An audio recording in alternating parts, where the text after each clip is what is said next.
Today, our lives are busier and more complicated than ever.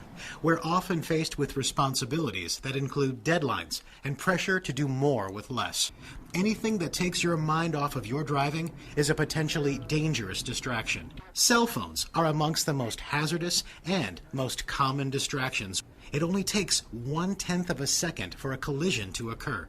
Texting is a common problem because when you're looking at your phone, you're not watching the road. I think so.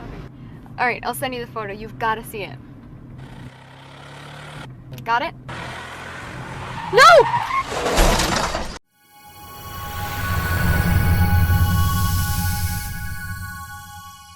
Distraction is a brain thing as much as it is a hand or eye thing. Our brains cannot perform two thinking tasks perfectly at the same time.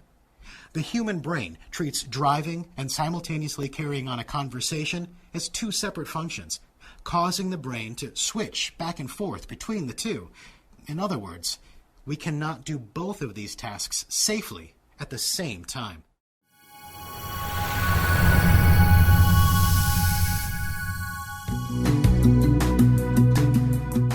Impaired driving means that a person's ability to operate a moving vehicle is reduced or impaired by alcohol or other drugs by changing the function of the brain and body. Let's say you get up in the morning and take a prescription medication and an over-the-counter pill for a head cold. Then, at lunch, you have a glass or two of sangria. If after lunch you take your cold medication again, you may experience the synergistic effect of all those drugs and drinks working together. Driving while impaired from any substance is unsafe, it's dangerous, and it's illegal. The dangers of being an impaired driver, reduced brain function and response time, drowsiness, and the increased effects of synergism not only affect you personally, but could have catastrophic consequences for other members of our roadway community.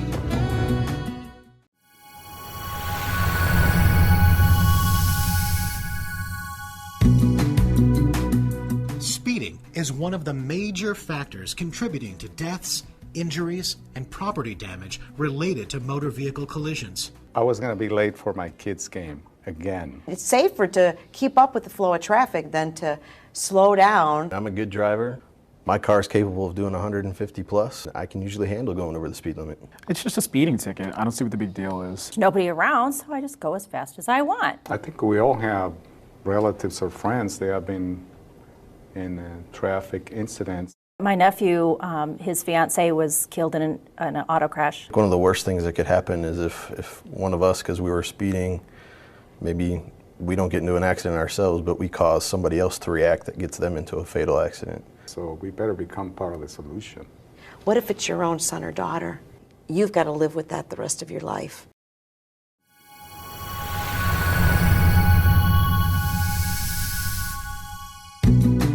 When one vehicle collides with another vehicle or object, the damages go far beyond bent metal and broken headlights. There are actually 3 stages of a typical collision. The vehicle itself is the first to take the impact of a collision. Following the vehicle crash is the human crash.